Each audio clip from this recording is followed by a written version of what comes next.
Il est écrit dans ta parole, Seigneur. Si l'Éternel ne bâtit la maison, ceux qui construisent travaillent en vain, Yahweh. Nous avons besoin de toi, Seigneur, pour que toi tu construises nos vies. Soki yo batelite nanya ko batela mkolo na ngai Yesu. Ombanga iye. Ombanga iye. Ombanga iye. Fidèles amis téléspectateurs, de nous retrouver encore une fois aujourd'hui pour le compte d'un nouveau numéro de Matin Utile, cette émission qui nous transforme. Ici, nous avons dit, nous sommes équilibrés, nous sommes obligés d'équilibrer nos vies parce que c'est important. Respecter les gestes barrières, c'est aussi important pour la bonne santé. Là, je profite pour lancer ces messages. Ça veut dire que nous voulons respecter ce que dit le chef de l'État. Nous sommes à l'état d'urgence. C'est important de pouvoir respecter les gestes barrières parce qu'on n'a pas besoin de cette pandémie dans notre nation. Parce que ça a fragilisé beaucoup de choses. Alors, nous qui sommes enfants de Dieu, Matin Utile est conçu pour notre bien. Ici, nous avons de partage, de témoignages, d'édification sur des fondements bibliques, culturels et scientifiques. Pourquoi? Parce que, je disais tout à l'heure, que nous devons être équilibrés. Nous avons la joie de recevoir, ou encore la grâce, les privilèges de recevoir ce matin un homme de Dieu avec qui nous allons partager autour de ce thème qui est affiché au bas de votre écran. C'est quoi les thèmes? Je crois que quelqu'un est en train de se poser la question, il dit « Mais maman Africa, qu'est-ce qui se passe ?» Il dit « Oui, j'ai déjà eu la grâce de recevoir plusieurs hommes de Dieu sur ces plateaux, sur le plateau des Matins Utiles, bien sûr. Alors, nous disons toujours que le patriotisme est divin. C'est pas que lorsqu'on parle de la nation, lorsqu'on parle de la société congolaise, on veut dire que non, c'est politique. Non. Quand on parle de la nation, ça ne veut pas dire que politique. D'ailleurs, la politique aussi n'est pas mauvaise. Hein? David était qui, s'il faut dire? Il était politicien, s'il faut revenir à nos jours. Voilà. Donc, fidèles amis téléspectateurs, qui est quoi pour le développement de la RDC, de la nation congolaise, de la société RD Congo. Nous parlons de notre nation parce que notre bonheur en dépend. Nous prions pour notre nation parce que notre bonheur en dépend. Il y a de certaines choses, il y a de certaines vérités que nous devons bien comprendre, bien connaître, bien piger, justement parce que nous n'avons que le Congo comme nation. Partout nous irons, même nos amis de la diaspora qui sont en train de nous suivre, s'ils se battent à un certain moment, si parfois ils deviennent révoltants, justement, pourquoi? Parce qu'ils se disent que je suis peut-être français, je suis peut-être belge, mais j'ai mon sang, le sang qui coule dans mes veines. Mes grands-parents, mes parents sont des Congolais, alors je ne peux pas effacer cette image de pouvoir être Congolais ou Congolaise. C'est pour cette raison qu'il est important, il y a une grande importance de pouvoir parler de la nation. Et nous voulons qu'il y ait développement dans notre nation. Nous sommes en train de vouloir les développements dans toutes les sphères de notre pays. Alors qui? Ça demande qui? Et ça demande quoi? Pourquoi ces deux questions? Vous allez comprendre. Les comment va intervenir par rapport aux questions que nous allons poser à notre invité. Les comment, les quand, mais le qui et le quoi, je pense que c'est hyper important pour nous ce matin. Et voilà, nous sommes de retour sur ces plateaux. Fidèles amis téléspectateurs, nous avons la grâce de recevoir l'homme de Dieu, le docteur John Poli Polecha. Il est le pasteur de l'Assemblée Maison du Potier, extension de l'église Communauté des Ouvriers de Jésus-Christ, 6 3e rue Limité à Kinshasa, bien sûr dans la République démocratique du Congo, précisément dans la ville-province de Kinshasa, 3e rue Limité, industriel au numéro 8. Il est marié, père de 3 enfants. Il n'aime pas qu'on puisse parler de la manière dont il est parfois écrivain, mais il vient de publier un ouvrage, je crois que tout au long de nos émissions, vous allez découvrir. Je vous laisse découvrir mon invité de ce matin que je vais dire bonjour tout à l'heure. Bonjour docteur. Bonjour Maman Gloria, Maman Africa. Comment vous allez? Ça va bien. Les confinements, comment vous gérez? Ah oui, nous nous adaptons, nous respectons les mesures qui nous ont été fixés par les autorités de la République. Nous ne Mm. sommes pas dans une autre planète. Mhm. Nous sommes sur la planète Terre. Il y a une organisation. Mhm. À Dieu ce qui est à Dieu, à César ce qui est à César. Ok. Donc nous respectons les mesures qui nous ont été fixées et nous vivons bien notre confinement. Nous vivons notre confinement. Homme de Dieu, nous vous avons reçu ce matin, étant homme de Dieu, étant citoyen congolais. Est-ce que nous pouvons avoir la compréhension du concept développement? Parce que quelqu'un qui est en train de nous suivre va dire, le développement, c'est quoi? Oui, je crois que ça peut paraître un peu comme, je ne sais pas si c'est paradoxal ou comment je peux le dire, parce qu'on reçoit un homme de Dieu et on parle du développement du Congo. Qui est quoi pour le développement du Congo? C'est quoi le développement? Bon, nous allons nous référer aux économistes parce que le développement est un concept purement des économistes. Ok. Hein. Ce sont plus les économistes qui ont parlé du développement. Mais à partir de ces définitions, nous pourrions nous projeter dans la Bible pour voir comment est-ce que nous pouvons essayer de recadrer cette définition au regard des Écritures et de la parole de Dieu. Alors, il y a un économiste français qui s'appelait François Pérou. Lorsque vous lisez la plupart des définitions sur le concept de développement, les économistes sont d'avis qu'il est parmi les auteurs qui ont mieux défini les concepts de développement. Il définit le développement comme étant... il dit que c'est un phénomène qualitatif des transformations sociétales. Ok. C'est d'abord un concept qualitatif qu'il faut comprendre. Le développement doit être différencié de ce que nous appelons la croissance économique. Souvent, les gens confondent lorsque nous parlons du développement. Ils se réfèrent directement à la croissance économique. C'est-à-dire, quand je dis croissance économique, c'est aussi un concept économique. Hein? C'est-à-dire la manière dont la richesse d'une nation est en train de croître. C'est ce qu'on appelle croissance économique. Et cette richesse est quantifiée par un indicateur que souvent les économistes appellent le produit intérieur brut ou le produit national brut. Voilà.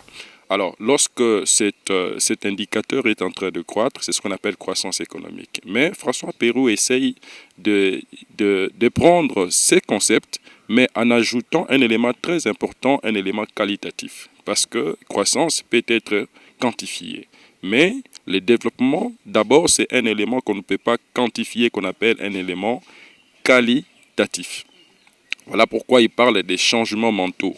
Il parle des changements mentaux dans tous les domaines de la vie et aussi un changement du point de vue social.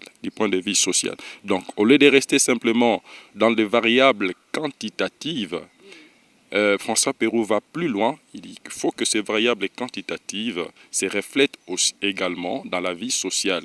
La qualité de vie, comment est-ce que les gens vivent dans une nation, comment est-ce que les personnes ont accès à l'éducation, ont accès aux soins de santé. Ça, ce sont des choses qui sont qualitatives. Parce que vous pouvez, si vous me permettez, vous pouvez faire des bonnes croissances, vous avez un produit national brut qui augmente, mais si cela ne reflète pas dans ce que nous appelons le panier de la ménagère, bien qu'ici au Congo, on parle maintenant du sachet de la ménagère, parce que nous sommes dans un cas un peu particulier. Si cela ne se reflète pas, si les gens n'ont pas accès à l'éducation, ils ne savent pas avoir des soins médicaux appropriés. Donc, ça veut dire que nous ne parlons pas encore du développement. Donc, le développement, c'est un concept qui est vraiment qualitatif, qui doit amener les gens à comprendre qu'il y a des changements sur le plan social, il y a des changements sur le plan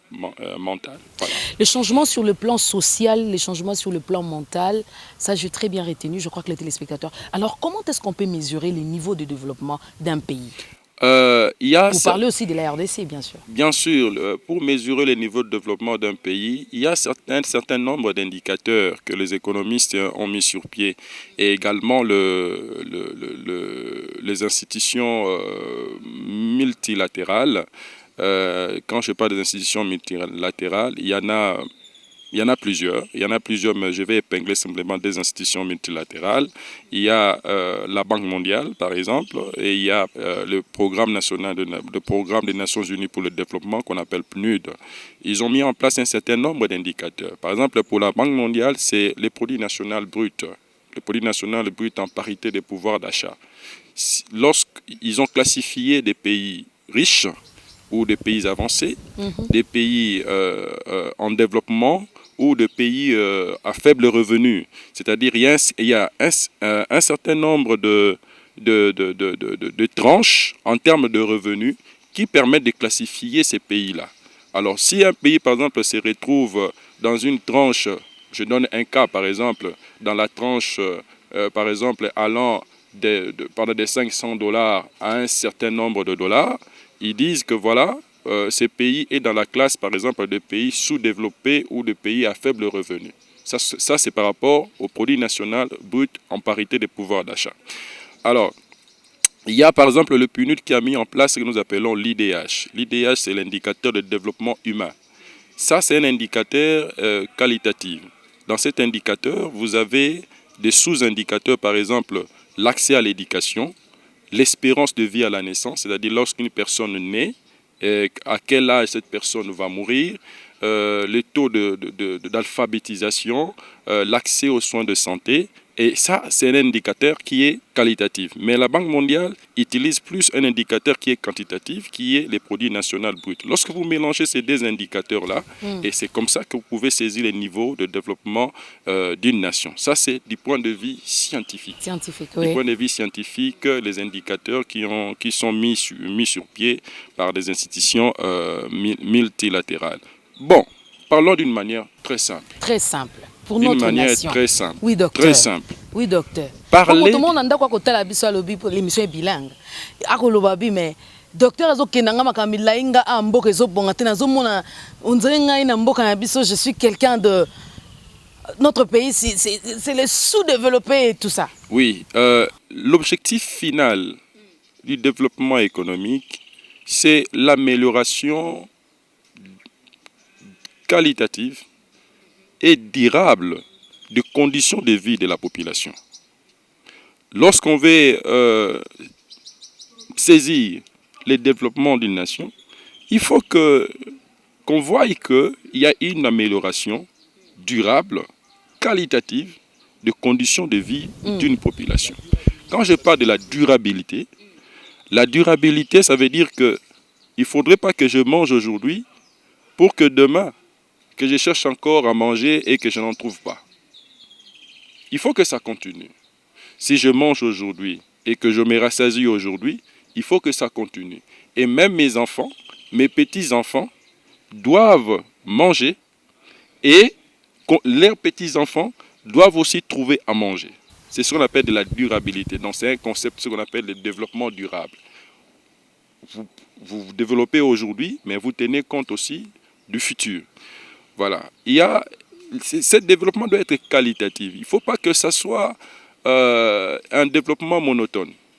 Ok. Monotone, c'est-à-dire qu'on ne voit aucun changement. C'est là où je voulais arriver. Aucun docteur. Changement. Donc, on a les matembele, le matembele, l'obis matembele. Non. Chaque jour, non. Il faut qu'on voie que la personne est en train d'évoluer. La personne est en train de changer.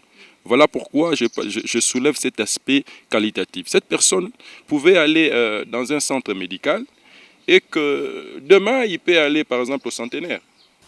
Voilà, c'est pas que là-bas, c'est seulement catégorie à Batumoko Boye. Non, il est en train de monter. La personne est en train de monter. Donc, il y a une amélioration qualitative. La personne est en train d'accéder à un niveau un peu supérieur. Je vais vous parler d'un auteur qui s'appelait Maslow. Cet auteur-là, il a dit chaque individu a quand même des besoins. Et il a hiérarchisé le besoin. En disant même le plus pauvre a besoin d'aller même dans les besoins le plus haut. Il a besoin de satisfaire même le besoin le plus haut. C'est-à-dire que il ne faudrait pas que nous limitons simplement dans des besoins qui sont physiologiques, c'est-à-dire manger et boire, alors que nous ne savons pas nous déplacer, nous ne savons pas faire un peu de loisirs, et que les loisirs simplement c'est pour les autres. Pour être entre les avions, il faut se mettre le docteur John, par exemple.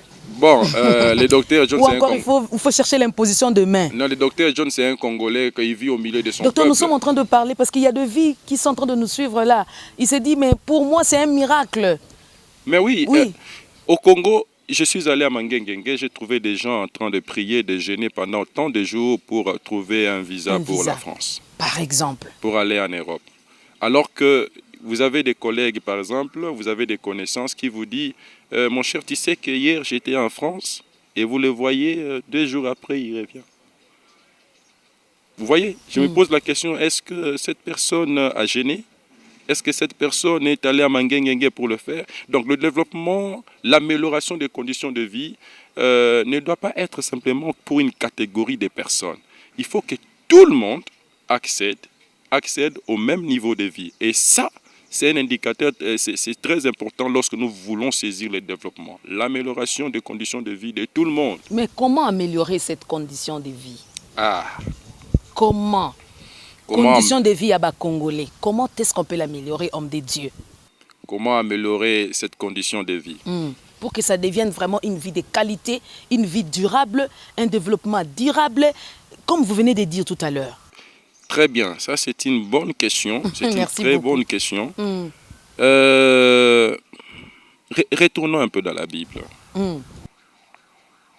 Si vous lisez dans Genèse chapitre 26, versets 11 à 13, on nous parle de la vie d'Isaac. Isaac, qui est allé dans le pays de Philistins. Isaac n'a pas croisé les bras, bien qu'il avait la promesse de Dieu, c'est-à-dire il avait la vision de sa vie, la destinée de sa vie, mais il n'a pas croisé les bras, Isaac. La Bible dit qu'il arrive là-bas, qu'est-ce qu'il fait? Il s'aima dans le pays. Il s'aima dans les pays. S'aimer veut dire qu'il a fait un travail. Il avait la vision de sa vie, mais il a travaillé. Premier élément, il faut avoir la vision, mais ne vous limitez pas simplement à la vision, mais il faut travailler. Il faut travailler. Ça, c'est une chose. Et lorsqu'il a travaillé, qu'est-ce qu'il a travaillé?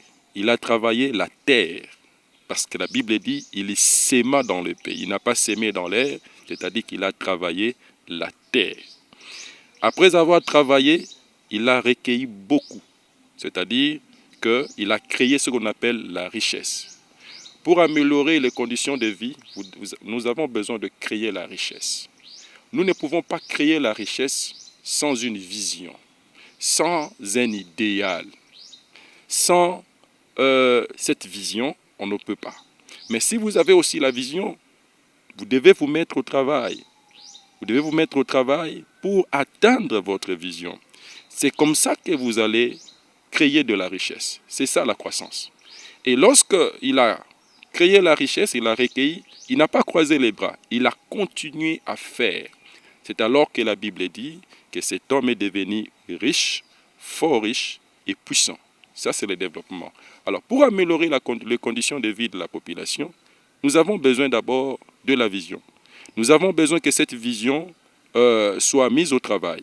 Et c'est comme ça que nous allons récolter les fruits pour que les conditions de vie de population soient améliorées. Mais il ne faudrait pas négliger quelque chose de très important que notre Dieu nous a donné, c'est la terre. Donc la terre que Dieu nous a donnée. Vous savez même lorsque vous lisez Deutéronome chapitre 8, versets 1er à 13, l'Éternel a dit aux enfants d'Israël, lorsque vous entrerez dans le beau pays que je vous ai donné, le bon pays que je vous ai donné, vous ne pouvez pas améliorer les conditions de vie de la population si vous ne réalisez pas le pays que Dieu vous a donné. Le Seigneur nous a donné un bon pays. Un bon pays. 80 millions de terres arables. Vous imaginez? Mais nous sommes au nombre de combien au Congo? Le nombre de la population du Congo, c'est combien? Certains disent que c'est entre 75 millions ou 80 millions. Mais on dit 80 millions de terres arables. C'est-à-dire que c'est comme si on pouvait répartir à chaque Congolais. Chacun aura sa portion. Chacun puisse avoir sa portion. Donc ça veut dire que chaque Congolais devait être riche. Alléluia. Chaque Congolais devait être riche. Mais qui bloque? C'est ce que j'ai dit. Il faudrait une vision. Parce que vous ne pouvez pas atteindre un niveau de développement si vous n'avez pas la vision de ce que vous voulez devenir.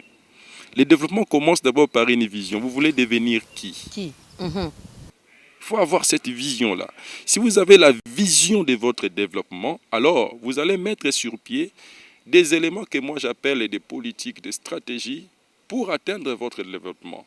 Ben, des fois, ici est de constater que les gens peuvent avoir la vision, mais les politiques qu'ils mettent sur place ne cadrent pas avec la vision. Par exemple? La vision, là, ça peut être aussi des valeurs, hein? Ça peut être aussi, comme j'ai dit, l'idéal que vous avez. Mais si vous ne formulez pas des politiques qui rencontrent votre vision, donc cela veut dire que vous n'allez pas atteindre votre résultat. Il faut commencer d'abord par ça. Le Seigneur nous a donné un bon pays, comme je disais dans Deutéronome, le chapitre 8.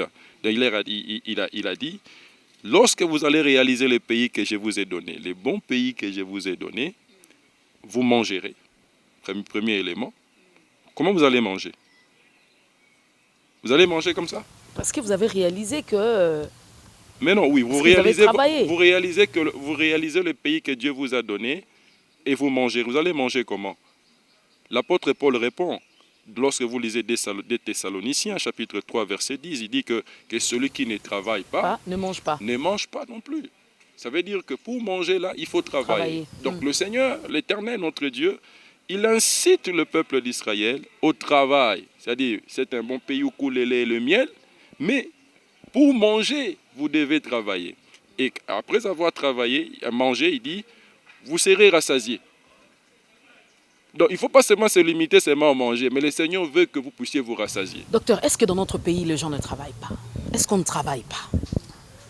Il y a des Congolais qui sont en train de nous suivre et ils vont peut-être se fâcher pour taper peut-être la télé pour dire qu'écoutez, est-ce que les docteurs comprennent que nous, on travaille matin, midi, soir, mais il n'y a pas de changement? Les gens travaillent, mais ils font quel travail? Est-ce qu'on leur donne du travail? La qualité du travail. Nous vivons dans ce que nous appelons, que les économistes appellent le chômage déguisé. Chômage déguisé. C'est-à-dire un travail qui peut être réalisé par un petit nombre de gens, mais vous trouvez un nombre très large. C'est-à-dire si c'est un travail qui peut être réalisé par 2 personnes, mais vous trouvez 1000 personnes. C'est un chômage déguisé. Les gens n'ont rien à faire. Il faut... Même s'il y a le travail, il faut une bonne subdivision du travail. Les Congolais aiment travailler. Verrouillés, ils vont les Congolais aiment travailler, mais ils n'ont pas d'opportunité de travail. Mais pourquoi? Tout dépend de la vision. Ils n'ont pas d'opportunité du travail, comme je l'ai dit, parce que tout dépend de la vision. Si vous avez la vision du développement d'une nation et que vous centrez ce développement, par exemple, autour d'un secteur, on sait que il est démontré dans des pays comme le nôtre. Hein? Les pays comme le nôtre, et quand je dis les pays comme le nôtre, c'est dans les pays sous-développés, il y a un secteur qui brasse un nombre important de la population. Un secteur qui brasse un nombre important de la population, c'est le secteur agricole. Souvent, il est conseillé. Lorsque vous voulez combattre, parce que si je vais définir le sous-développement, il y a certains auteurs qui disent qu'il y a un élément qui caractérise le sous-développement, c'est la pauvreté de masse. Or, cette pauvreté de masse est localisée plus dans le secteur agricole. Parce que là, c'est là que vous trouvez un grand nombre de populations. Alors, si vous voulez combattre cette pauvreté, il faut attaquer là où se trouve la masse. Et là où se trouve la masse, c'est là où se trouve l'agriculture. Nos milieux ruraux, ainsi de suite. C'est là qu'il faut attaquer. Les Congolais aiment travailler, mais simplement, est-ce qu'ils sont en face d'opportunités de travail? Des travails qu'il faut.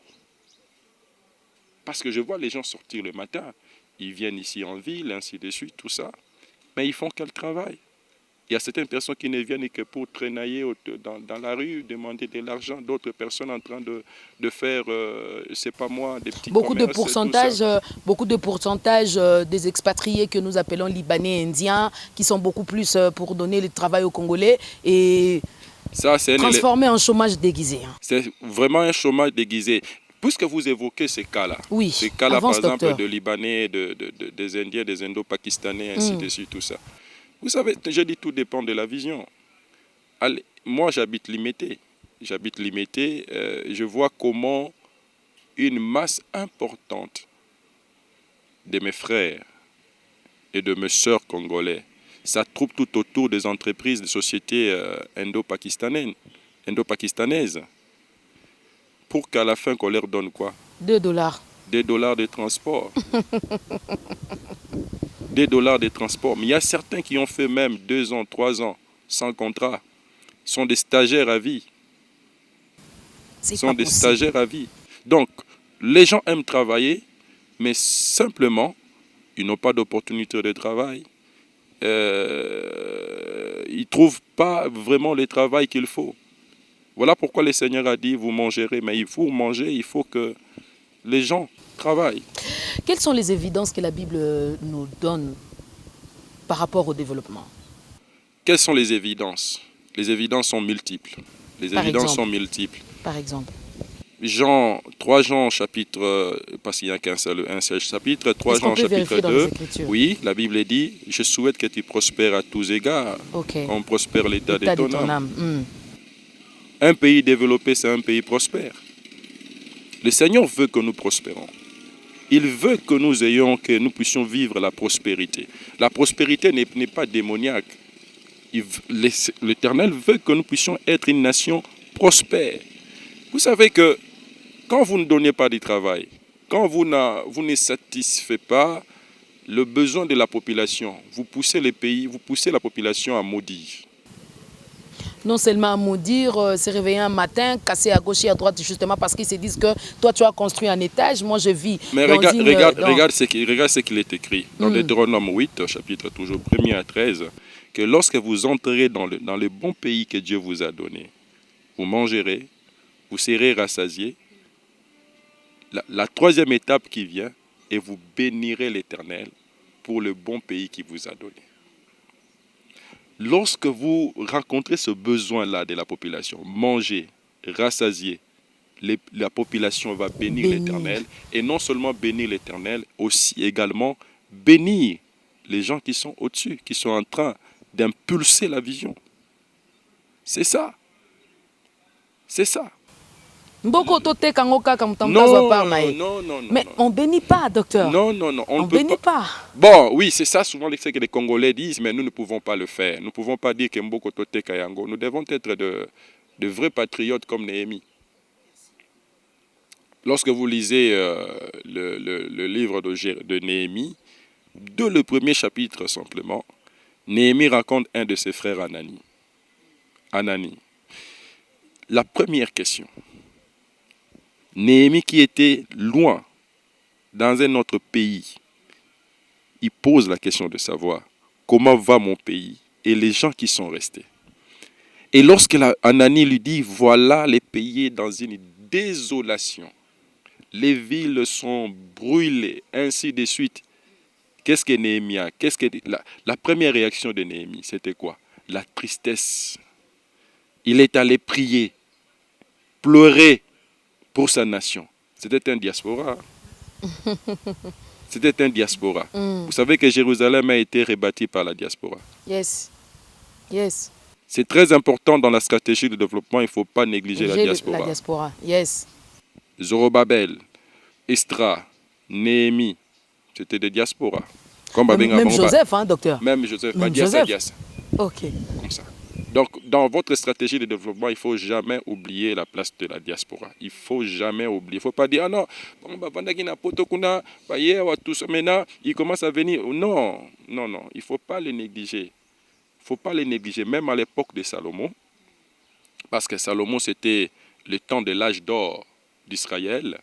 Pour que Israël arrive à cet âge d'or-là, qu'est-ce qui s'est passé, parmi les stratégies que Salomon avait mis sur pied, Salomon a envoyé des gens dans la ville de Tyr pour apprendre ce qu'Israël ne connaissait pas. Par exemple, comment faire le commerce, comment conduire des navires, ainsi de suite. Donc il y avait ce que nous appelons ces transferts de technologies. Ça a existé depuis longtemps. Il ne faut jamais négliger.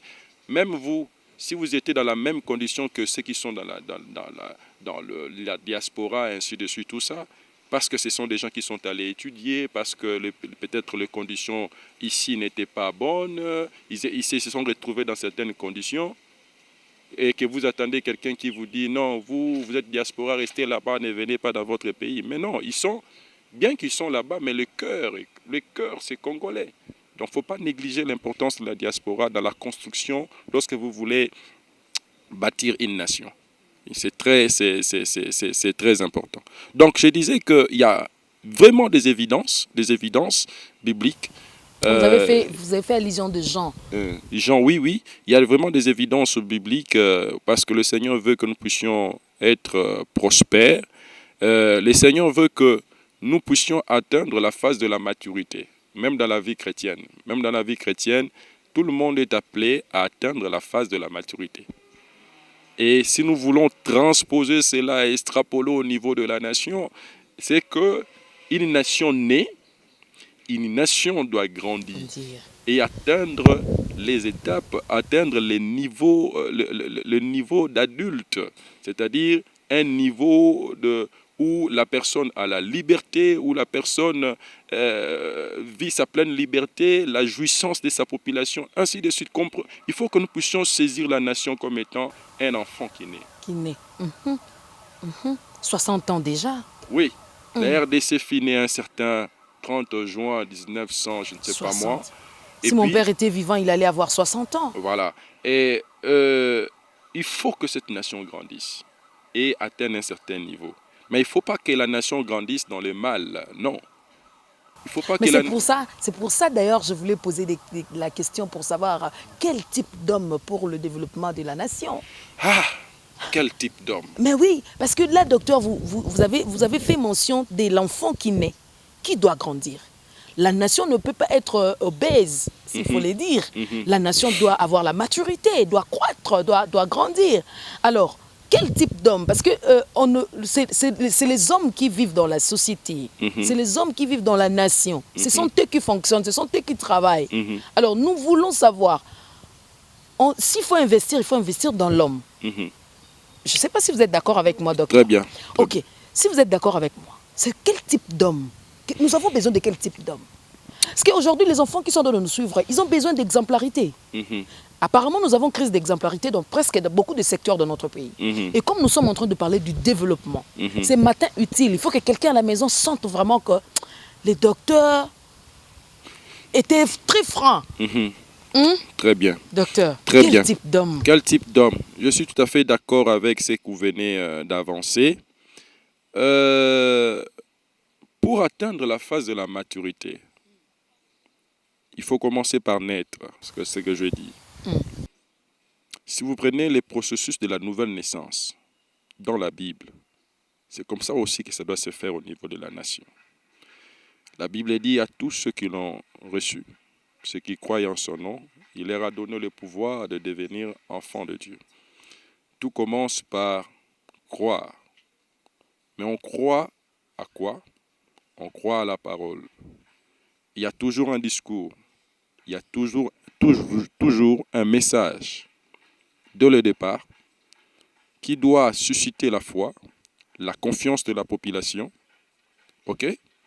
Pour que dès que la population intériorise ce message, ces discours, cela crée une autre identité dans la personne. L'apôtre Paul disait que ne vous conformez pas au siècle présent, mais soyez au contraire transformés par le renouvellement de l'intelligence. Dès qu'il y a une vision, un discours capté, bien saisi par la population, il y a ce renouvellement de l'être intérieur, c'est le renouvellement de la personne congolaise, ok, qui arrive. Nous avons besoin des hommes renouvelés pour cette nation. Des hommes renouvelés. Jésus-Christ a dit, de vin nouveau dans des outres neuves. On ne peut pas mettre du vin nouveau dans des outres vieilles. Vous avez besoin de mettre le vin nouveau dans des outres qui sont neuves. Alors pour cela, il faut des personnes renouvelées. Quand je parle de renouvellement, c'est d'abord ici. C'est d'abord ici. Cela sous-entend ce que moi j'appelle souvent l'efficacité spirituelle de l'homme. L'efficacité spirituelle de l'homme. C'est-à-dire, quand je parle de l'efficacité, il y a trois éléments importants dans l'efficacité. Il y a l'élément vision, il y a l'élément esprit, il y a l'élément capacité. C'est-à-dire, nous avons besoin de gens renouvelés qui acquièrent une autre vision, la vision du développement, des gens qui ont un autre degré d'esprit et des gens qui ont de capacités nouvelles, pas de vieilles capacités. Des hommes renouvelés. Nous avons besoin des hommes équilibrés. Vous avez dit cela. Des hommes équilibrés. Même au niveau des dirigeants. Des hommes équilibrés. Vous savez, je suis pasteur d'une église. Je ne vois pas la gestion ou la manière dont les choses ont été établies dans l'église écartées au niveau de la nation. C'est-à-dire, je peux transposer ce qui se passe au niveau de l'église, au niveau de la nation, et la gestion va être bonne. Ok. La Bible dit que lorsque vous lisez 1 Timothée chapitre 3, du 1er verset au 13e verset, lorsqu'on parle des critères de sélection des évêques, des responsables de l'église et des diacres, on parle des hommes sobres, irréprochables, modérés, Docteur John. des hommes équilibrés, des hommes équilibrés. Faudrait pas que... Mais j'ai affaire à un docteur, hein, Oui. franchement. Des hommes équilibrés. C'est très important parce que vous avez des gens, ils dirigent, mais ils ne savent même pas bien diriger sa famille. Si vous ne savez pas diriger votre famille, la famille est la cellule de base d'une nation. Parce que la nation que vous voyez, c'est une association de familles. C'est ça la nation, en fait. Ce que les gens oublient, c'est une association de familles. C'est un assemblage de familles. Un assemblage de familles. Mais si vous ne savez pas diriger votre propre famille, comment est-ce que vous pourriez prendre la responsabilité? Parce que la Bible nous recommande de prier pour les autorités. On ne parle pas seulement de, entre parenthèses, président des républiques. Bien sûr. Tous ceux qui exercent Bien sûr. à un certain niveau, Bien sûr. c'est-à-dire l'autorité dans notre pays. Alors, comment est-ce que, si vous observez bien, il faut comprendre, docteur Azo qui m'a lingala mouké, mais moi je suis en train d'entrer en lingala un peu là pour faire comprendre un peu à tout le monde. Parce que faut qu'on ait vraiment titi moutinyo soit yo kabiso maman na biso na bandundu kuna yo kandeni akoko sa bilanga malamu pour docteur Alobaki tolona. Docteur, Mouto bako pesa D'ailleurs, je responsabilité. reviendrai peut-être vers la fin pour essayer de dans éclaircir encore la conclusion voilà. na biso. Mouto bako pesa responsabilité. La plupart de ceux-là qui ont de grandes responsabilités. Moi, je parle de notre nation, parce que moi, le patriotisme, c'est dans les sangs. Alors, au côté la façon à kotambola, otalo lobi attaque au Bible koloba soto sambela pona bato bazo exercer autorité. Mota modelo, motali boy kaka e mutuana. Azana ba poste kili. Vous regardez un foyer instable, une famille, on ne sait pas même pas comment expliquer. Docteur. Je suis tout à fait d'accord avec ce que vous venez de dire. Isaiah Solo, quand je parle des critères, qu'il faudrait que ce soit des hommes équilibrés. Parce que les gens pensent que c'est seulement pour les pasteurs qui doivent être irréprochables. Cependant, c'est même pour les autorités aussi. La Bible dit, lorsque vous arrivez au niveau de diacre, la Bible dit qu'il faudrait éprouver d'abord le diacre. Je sais que la gestion de la Respublica, des fois, s'écarte un peu de ce que nous faisons dans les églises. Un peu, je dis un peu. Parce que là, vous avez des partis politiques. À l'église, il n'y a pas de partis politiques. Politique, voilà. Oui. Au niveau de la nation, vous avez des partis politiques. Ma prière a toujours été les cadres qui doivent accéder au pouvoir doivent être éprouvés. C'est ça la vision, au niveau même de partis politiques. Il faut éprouver vos cadres. Test devant les femmes. Test devant l'argent. Il ne faut pas simplement prendre quelqu'un parce qu'il est là à acclamer, il est là à secouer la masse, à haranguer la masse, pour que vous puissiez faire de lui un cadre dans votre parti. Non, il faut le tester. Il faut tester son esprit. C'est ça ce que la Bible dit. Il faut qu'il soit éprouvé. Et dès que ces personnes sont irréprochables, c'est alors qu'il peut accéder au niveau de commandement. Il ne faut pas vous mettre simplement à nommer des mandataires, tout ça. Non, lui va être mandataire tant que c'est une personne faible devant les femmes. Il va commencer à prendre le secrétaire comme étant ses épousettes, ainsi de suite. Non. Voilà pourquoi nous avons besoin des hommes équilibrés, irréprochables, des hommes testés à la base. Testés, éprouvés à la base. On dit que telle personne, il est vraiment irréprochable. Lorsque il mérite vraiment ce poste, c'est important. C'est vraiment important. Dieu a testé David. David était dans la forêt, pendant que tous ses frères restaient à la maison, d'autres dans les services militaires. Mais lui, l'enfant docile, dans la forêt avec sa harpe, je ne sais pas moi, en train de chanter de voir des brebis, et les brebis étaient contents de chanter pour les brebis, chanter pour l'Éternel. Un niveau d'esprit déjà nettoyé. Voilà pourquoi Dieu dit, j'ai trouvé l'homme selon mon cœur. Un homme éprouvé, un homme bien testé. Nous avons besoin, vraiment, pour ceux qui vont suivre cette émission, même au niveau des partis politiques, tester vos cadres. Avant de nommer une personne cadre, veuillez les éprouver d'abord. Nous ne voulons pas voir quelqu'un qui tremble devant 1 million, tout ce que nous voyons, devant 10 millions. Tout ce que nous voyons dans la télé, les injures, de ceci, cela, tout ça, ainsi de suite. Parce qu'une personne bien instruite, une personne bien testée, bien éprouvée, ne viendra pas parce qu'il y a des enfants qui suivent. Il y a des enfants, s'il vous plaît. Il y a des enfants qui suivent. Quelle éducation, quel avenir. Je parlais dans la vision du développement selon la Bible. Au sommet, vous avez le futur. Il faut tenir compte du futur. Et les futurs, ce sont les enfants. Quelle image nous donnons aux enfants? Quelle image nous donnons aux enfants? Donc voilà pourquoi nous avons besoin vraiment des hommes équilibrés, des hommes bien éprouvés. Et au niveau du sommet, au niveau de ceux qui nous dirigent, nous avons aussi besoin des hommes sacrifices. Ça veut dire quoi, docteur? Homme sacrifice, ça veut dire...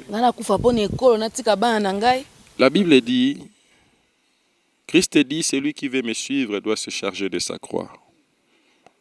Quand Christ a porté la croix, il a porté la croix pour lui ou pour nous? Il est le bien-être universel. Bien-être universel, très bien. Donc il a porté la croix pour nous.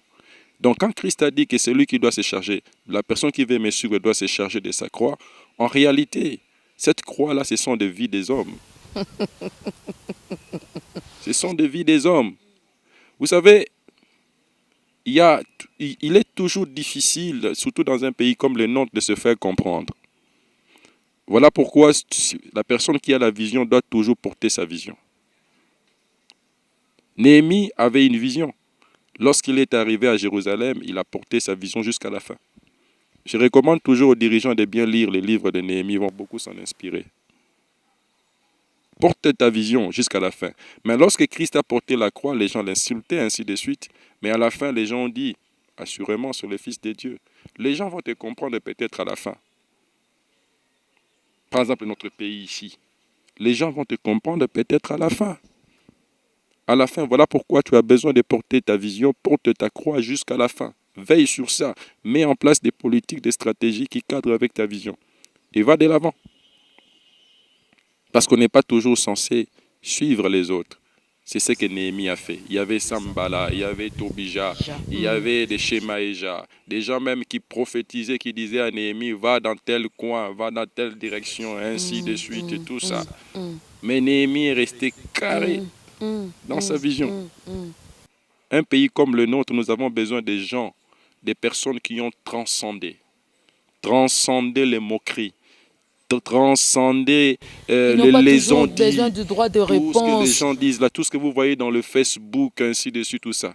Vous n'avez pas besoin de ça. Il faut Mais parce que transcender nous ça. avons un problème de qui demande le peuple. Ce qui aujourd'hui, les gens fonctionnent par rapport à qui demande le peuple. Que demande les peuples, c'est-à-dire il s'est dit, bon, il regarde, je peux même aller loin pour dire, il y a certaines églises, que, je ne parlerai pas de l'église de réveil ou catholique ou quoi, certaines églises, confessions religieuses, où on trouve par exemple que cette façon-là de vivre. Alors c'est pourquoi moi je demanderai à ce que vous puissiez regarder votre caméra. Docteur, comme nous parlons de qui, c'est pourquoi, lorsqu'on parle de qui, on fait allusion à l'homme. Regardez cette personne en 2 minutes. Dites à la personne ou dites aux personnes quelles sont les valeurs qui doivent imprégner pour que Mboka Nabiso ekinde liboso, parce qu'il s'agit de qui. Le qui là, c'est celui qui est en train de vous suivre. Mon frère, ma soeur, nous devons être renouvelés. Sois renouvelé dans ta pensée.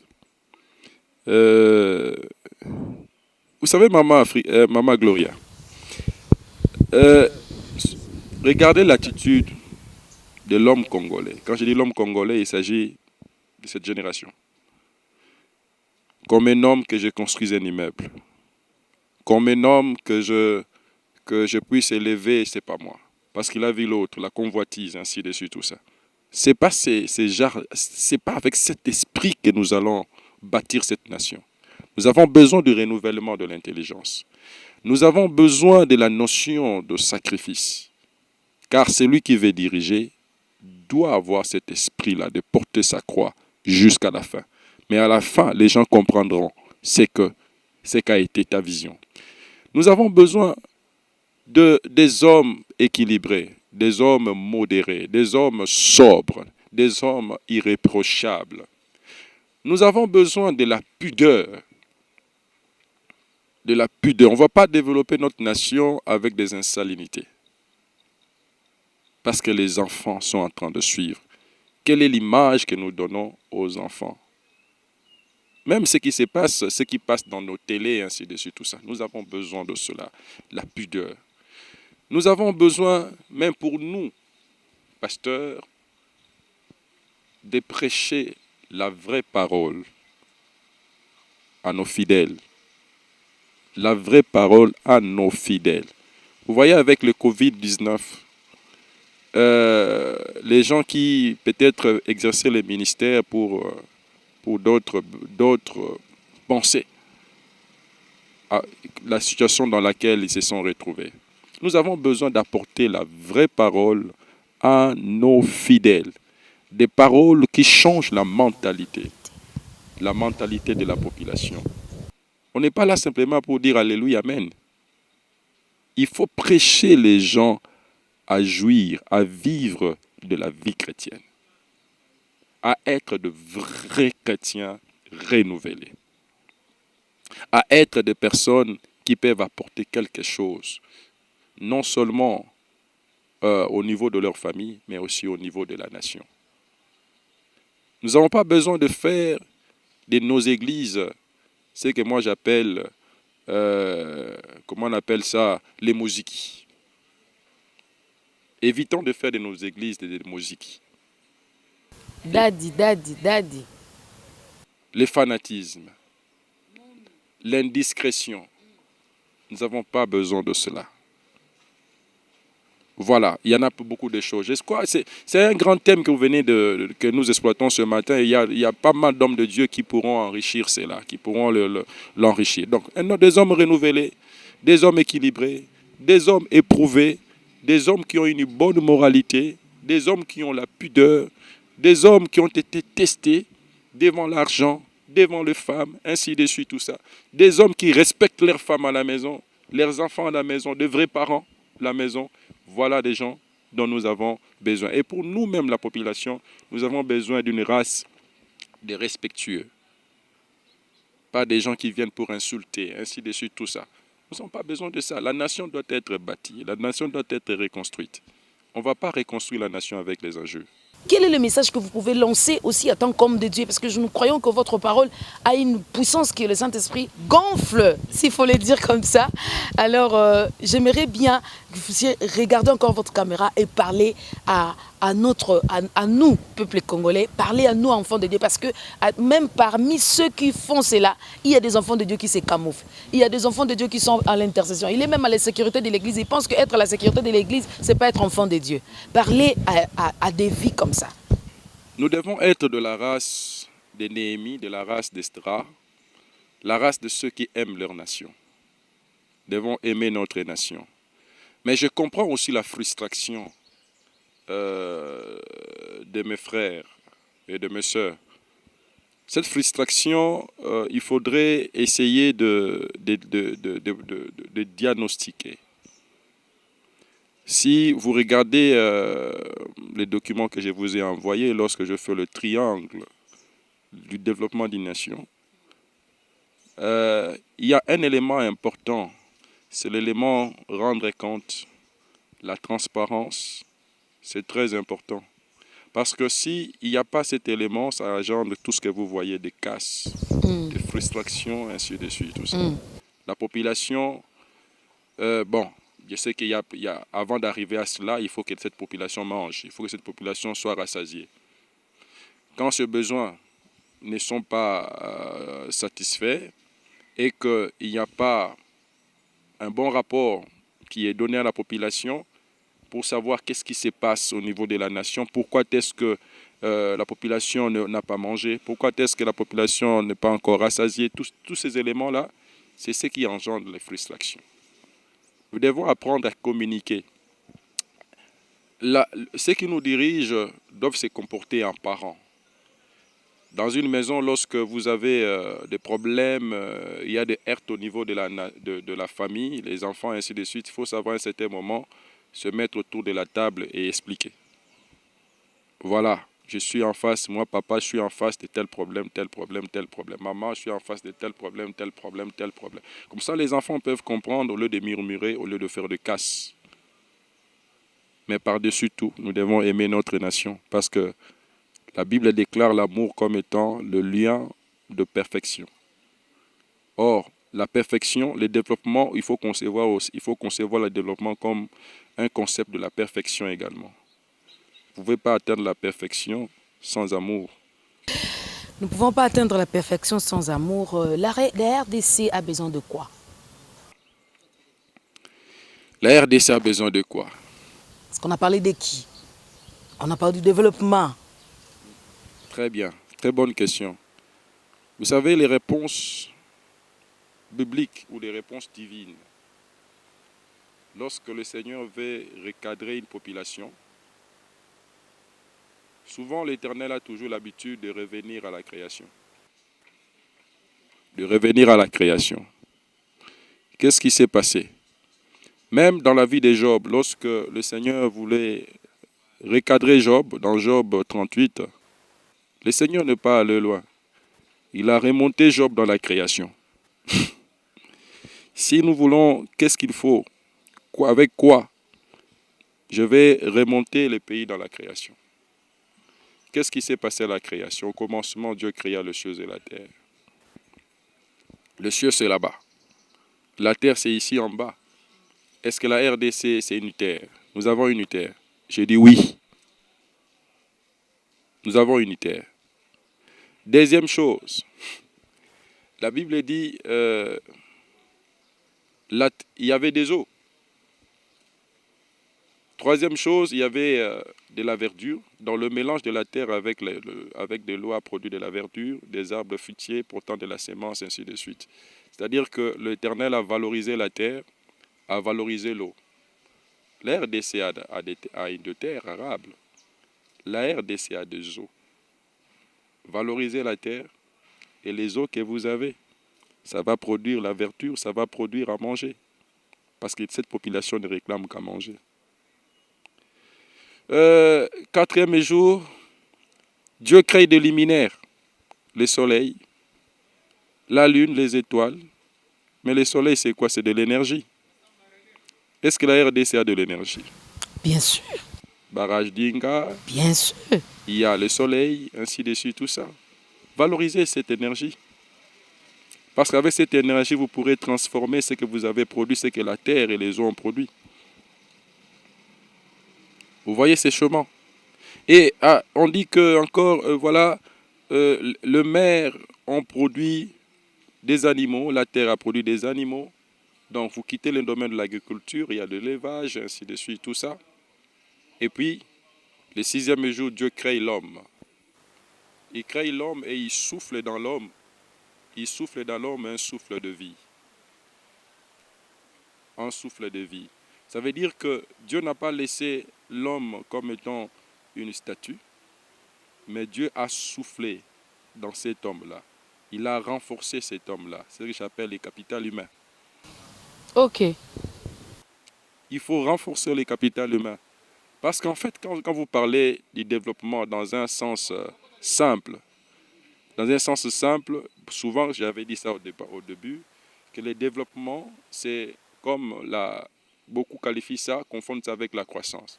La croissance, c'est quoi? La croissance, c'est quand vous avez votre production qui est en train d'augmenter. Mais la production, c'est quoi?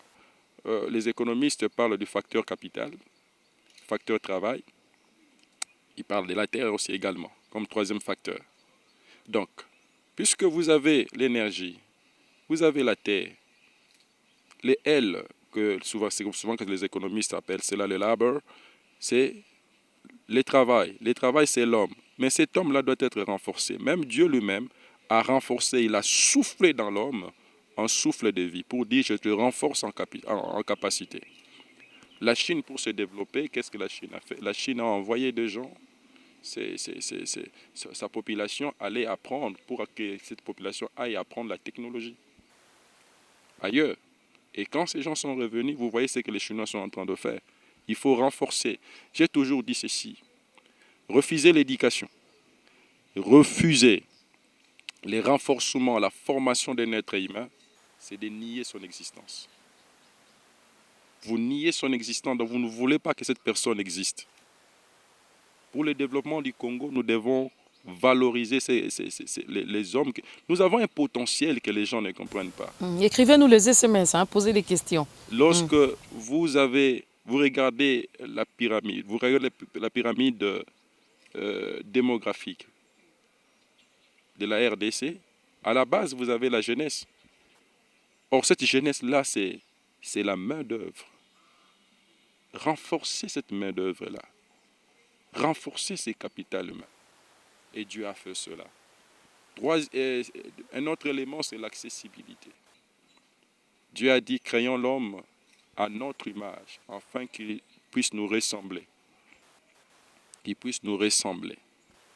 Et Dieu parlait avec l'homme. Ça, c'est l'accessibilité. Nous devons être accessibles. Même dans le jardin d'Éden, il y avait le cours d'eau qui traversait les jardins et qui se séparait en 4 bras. C'est-à-dire, il faut faire des routes. Il faut faire des routes. Il ne faut pas que l'agriculture se développe sans qu'il y ait des routes. Docteur, une fois dans notre émission, nous avons parlé de comment infiltrer dans les systèmes de nations. Alors, on s'est dit que Bananzambe, Bakozonga Sima. Bakozonga Sima, Tenga na kota makamboanate. Parlant de la route, des routes, c'est-à-dire que vous avez donné un exemple, vous avez illustré cet exemple-là, c'est-à-dire Banzele est important. Un homme de Dieu, un chef spirituel de confession religieuse a déclaré un jour, en disant, le grand obstacle au développement de la RDC ou de l'Afrique en général, de la RDC particulièrement, c'est la sorcellerie. Docteur, kolanda ngai te ngana ko chao penza nde balobaka na ko tubo tonga po bimisa makambo eza na kati na yo penza malamu mingi koleka. Docteur, vous parlez déjà très bien, je crois que bas scientifique mutono son niveau na ye ako comprendre makambo boko loba eza lipamboli makasi pona biso na tongo lelo kasi mokonzi wana lobaki eza kindoki. Parce que bako pesa ombongo à l'état salela bato nzela ko sala 2 ans 3 ans 4 ans il faut ba mandat na so ko yaka nzele umela kaka. Docteur tokosuka wapi? Mais la question que je me pose, parce que vous venez de bien détailler, qui est sorcier? Ngana yebi Ngana tuninde. Kasi ndoki wana za nani? Je ne sais pas, docteur. Ndoki wana eza moto azoyiba mbongo te. Ok. Moto aza ko détruire. Voilà pourquoi nous avons besoin des hommes renouvelés. Testé au Bien départ. testés, bien éprouvés devant l'argent, devant les femmes, ainsi de suite, tout ça. Mais comment Docteur, est-ce que c'est facile? Mais comment est-ce que Nzela yomoko koleka wana? Nzela, la route. Ozu mbongo olei. Olie mbongo. Pour l'obisu ce ba longoli yo okomi ko réclamer. Il y a des fois des choses que nous voyons dans ces pays. Des fois, moi, je m'étonne. Telle personne était dans tel côté. À ça, de l'autre côté. Dès qu'il va de l'autre côté parce qu'on l'a enlevé. Vous savez. Kakaye motomoko a député. Kaye motomoko a nous avons vraiment besoin d'une classe renouvelée. Docteur Tokosuka wapi. Nous avons besoin vraiment d'une classe renouvelée. C'est comme si on faisait que le parti politique pour avoir de postes. C'est bien, je sais que tout parti politique, c'est la conquête du pouvoir. Ça, je sais. Mais il faut conquérir les pouvoirs qualitativement. Il faut des hommes de qualité. Explique, docteur. Oui, c'est ce que je venais de dire. Au niveau des partis politiques, ainsi de suite, vous devez avoir des gens que vous éprouvez comme on éprouvait les diacres. Des gens de qualité. C'est-à-dire que si nous accédons au pouvoir, voici de telles personnes que nous devons, voici ainsi de suite, ici, voilà. Mais ce sont des discours qu'on nous présente avant même d'accéder au pouvoir, docteur. Oui. Le problème, c'est à ce niveau-là. On fait, nous, la population, on fait confiance. Oui, discours, c'est vrai. Mais moi, je suis en train de parler de choses qui doivent amener les gens à changer un peu le paradigme. C'est-à-dire, au niveau des partis politiques, au niveau des gens qui veulent accéder au pouvoir, la manière dont ils doivent procéder. Vous pouvez garder le même discours, mais quand vous voulez mettre des gens, quel type d'homme qu'il faudrait mettre? Quel type d'homme qu'il faudrait mettre? Il ne faut pas prendre de... Parce que la télévision, quand vous regardez, vous dites, n'ayez pas comment que Dieu vous bénisse. Ah, le monde en envers, bon, nous croyons quand même. Tout le monde, il est venu pour les malades, donc comprend.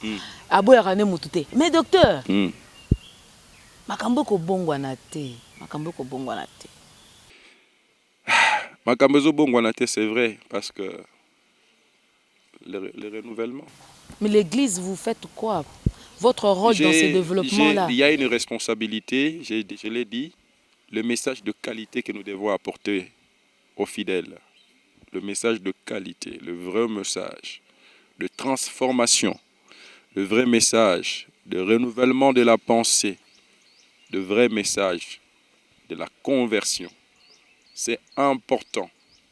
C'est important. Dans le triangle que je vous ai donné, j'ai mis à la base Dieu. Une nation qui veut aller loin doit être fondée sur Dieu. Parce que la Bible déclare, la maison qui est bâtie sur un roc, même si le vent, les tempêtes soufflent, la maison ne s'ébranle pas parce que la maison est bâtie sur un roc. Mais les gens peuvent dire, est-ce que la Chine s'est développée avec Dieu, ainsi de suite. Quand je dis Dieu, il faut que j'ai mis certaines choses dedans. Ça peut être aussi le valeur, les bonnes institutions, ainsi de suite. Tout ça. Comprenez ça dans ce sens-là. Vous pouvez combattre avec des valeurs qu'il faut. Donc la prière seule ne suffit pas. La prière seule ne suffit pas. Même quand la Bible dit tout est sanctifié par la parole et la prière. Si vous mettez la prière, il y a la parole. Mais prenez la parole dans une dimension, dans une dimension un peu plurielle. C'est-à-dire la parole là peut être aussi le valeur, l'éthique, la justice, l'équité, ainsi de suite, tout ça. Que je considère comme étant des valeurs qu'il faut mettre à la base pour fonder une nation. Voilà des choses qu'il faut. Les gens peuvent parler de Dieu, oui. Vous savez, Dieu, c'est notre Père. C'est notre Père. Il accepte tout le monde. Vous venez à lui, il vous accepte. N'oubliez pas que nous sommes aussi des âmes. Nous sommes des âmes. Christ est mort pour nous sauver. Okay? Même celui qui détruit là, lorsqu'il se répand devant Dieu, ne sois pas étonné que cette personne-là accède au ciel. Parce que c'est Dieu qui juge, c'est pas... Oui, bien, nous pouvons juger dans le sens du discernement, mais nous ne sommes pas là pour amener une condamnation, parce qu'il n'y a que Dieu qui a la prérogative de le faire. Comprenez? Donc, ce sont des âmes. Christ est mort à la croix pour l'humanité, même pour celui qui est en train de détruire là-bas. Dès qu'il se répand, sincèrement, il devient un enfant de Dieu. Dieu est notre Père. Mais, dans la pratique, nous devons apprendre à faire les choses correctement. Correctement. Ça, c'est important. Je vais rebondir sur quelque chose que vous venez de dire. Nous, les églises de Tikalissima, nous ne voulons pas entrer dans les églises. Il y a des Oui, je sais que il y a des choses et salama na mboka oyo. Il y a beaucoup de choses, mais vous savez, souvent moi c'est que là où je suis un peu, je m'étonne souvent, c'est les gens ne voient que livrer dans ce pays. Ils ne voient que livrer. Et notre attention, notre pensée se focalise que sur livrer. On ne voit jamais le blé. Oui, les signes du temps de la fin, c'est normal que l'apostasie existe, que les égarements existent. Mais il faut voir aussi de l'autre côté qu'il y a le réveil, car la Bible dit « Je répandrai de mon esprit sur toute chair », qu'il y a une nouvelle génération aussi qui va naître, une génération qui porte l'esprit de Dieu, qui défend la cause de Dieu. C'est ça. Donc, ne voyons pas les choses d'une manière simplement séparée, d'une manière très négative, mais il y a aussi des choses positives. Ne soyons pas focalisés simplement sur ça. Dans les églises, j'ai toujours prêché aux gens, les gens qui veulent faire la politique, faites de la bonne politique. Le Saint-Esprit, la Bible dit que l'Esprit sera répandu sur toute chair. Vos fils et vos filles prophétiseront ainsi, vos veillards auront des visions, vos jeunes gens des visions. Les veillards auront des songes et les jeunes gens des visions. La vision là, ce n'est pas simplement le fait de dire ma soeur, je te vois. Non, la vision, c'est le fait de voir la vision. Je suis en train de voir au Congo là, les drapeaux en train de s'écrouler dans l'eau. C'est pas ça simplement la vision. L'esprit dans ta vie peut faire de toi un bon politicien. L'esprit dans ta vie peut faire de toi un bon économiste, un bon ingénieur, un bétaïel, un bon ingénieur, un bon informaticien. L'esprit dans ta vie peut faire de toi un bon président, un bon premier ministre, un bon journaliste. Amen. C'est ça. Il ne faut pas limiter. Ce bétaïel avait l'esprit de Dieu. Qu'est-ce qu'il a fait? Les inventions. Il a traduit la vision de Moïse dans la matérialité. Il a matérialisé la vision de Moïse. Ce pays a besoin de la race de Béthaïel. Les gens qui peuvent lire la vision de ceux qui nous gouvernent pour traduire cela dans la matérialité. Voilà pourquoi ceux qui dirigent, vous avez besoin de Béthaïel. Ne prenez pas des gens comme ça. Vous avez besoin de Béthaïel pour traduire votre vision. Voilà. Merci beaucoup, fidèles amis téléspectateurs. C'est pour cette raison que nous appelons ça matin utile. Je crois que ça a été très utile pour quelqu'un à la maison. Il faut toujours avoir votre carnet, votre stylo à côté pour écrire. Il faut toujours écrire. Les paroles s'envolent, les écrits restent. Il faut toujours mentionner, griffonner quelque part. C'est important parce que même le travail scientifique, lobby. Et nous avons parlé la langue ou la permanence. D'ailleurs, le pasteur Bakangi va permanence. Voilà, donc une façon pour moi de te faire rire, mais aussi de te faire comprendre que des émissions comme ça, c'est importante pour notre vie. Docteur, quelle est votre manière de conclure aujourd'hui?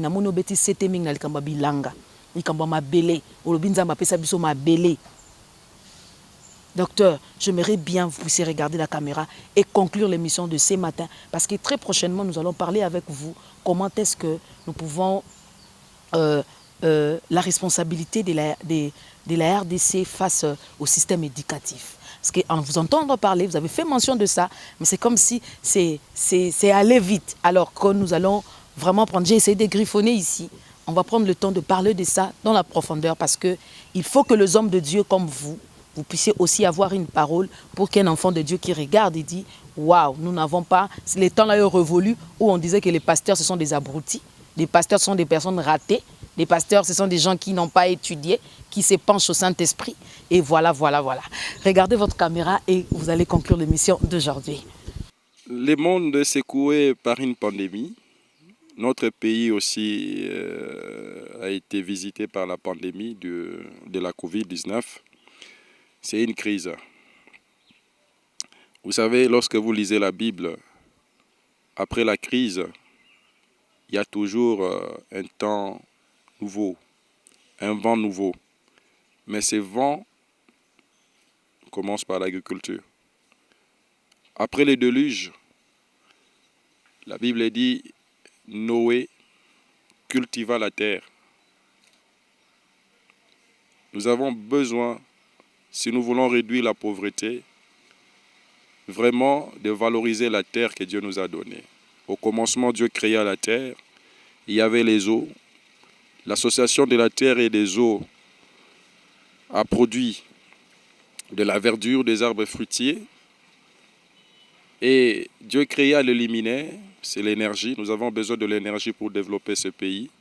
Ne négligeons pas tout ce cours d'eau que Dieu nous a donné. Transformons cela en énergie.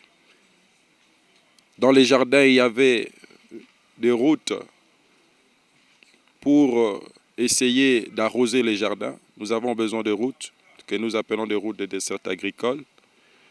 Et Dieu créa l'homme, il souffla dans cet homme, c'est-à-dire Dieu a renforcé cet homme, renforcé le capital humain, la jeunesse que vous voyez. Il y a une main-d'œuvre. Il y a une main-d'œuvre dans ce pays. Nous avons besoin de renforcer cette main-d'œuvre pour que nous puissions atteindre vraiment la vision du développement. Et surtout, évitons les inégalités. Même l'Éternel lui-même a dit, faisons l'homme à notre image pour qu'il nous ressemble. Si le Seigneur a réduit les inégalités entre la terre et le ciel, il y a plus forte raison entre nous-mêmes. Réduisons ces inégalités. Et pour réduire ces inégalités, il faut de bonnes politiques de redistribution des revenus. Puisque les gens seront au travail, ils vont produire, mais il faut que le produit du travail, le revenu, soit bien redistribué pour que nous puissions, pour que tout le monde soit content, pour que tout le monde puisse bénir l'Éternel pour ce beau pays que Dieu nous a donné. Si les gens ne mangent pas, si les gens ne se rassasient pas, ils vont maudire. C'est ce que nous voyons. Faisons des efforts pour que cette population mange, pour que cette population se rassasie et pour que la bénédiction soit remontée auprès de ceux qui nous dirigent et que les gens puissent être contents de leur pays. J'ai parlé de beaucoup de choses. J'ai dit aussi également, dans la stratégie du développement, n'oubliez pas la place qu'occupe également la diaspora, parce que Néhémie, Esdras et Zorobabel étaient des personnes qui vivaient dans la diaspora, mais ils ont apporté beaucoup de choses pour la reconstruction de Jérusalem. Vraiment, c'est ce que je dois dire. Le cuivre, le cobalt, ainsi de suite, il est démontré aujourd'hui que dans le pays riche en ressources naturelles, on parle souvent de ces concepts de malédiction des ressources naturelles. Puisque ça nous crée des problèmes, des rébellions, ainsi de suite. Je ne dis pas que nous devons négliger cela. Il faut une bonne gouvernance, la transparence, ainsi de suite. Mais nous devons voir là où nous avons des avantages. Et là où nous avons plus d'avantages, nous avons nos terres arables. Investissons, développons l'agriculture pour le bien-être de tous les Congolais. Voilà, ça n'est fini pour aujourd'hui. Matin utile, le Seigneur nous a fait du bien. Je rappelle aux téléspectateurs que nous avons reçu le pasteur John Poli et Polécha. Avec lui, nous avons fait cet entretien. Nous avons passé des bons moments. Fidèles amis téléspectateurs, si Jésus-Christ ne revient pas, on va se retrouver le vendredi prochain pour le nouveau numéro, toujours sur Kin 24 Télévision, le reflet de Kinshasa. Que Dieu vous bénisse.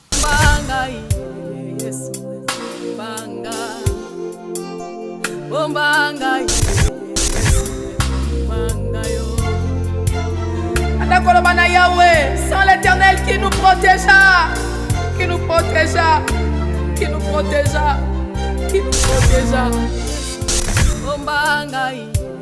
Yesu banga bombanga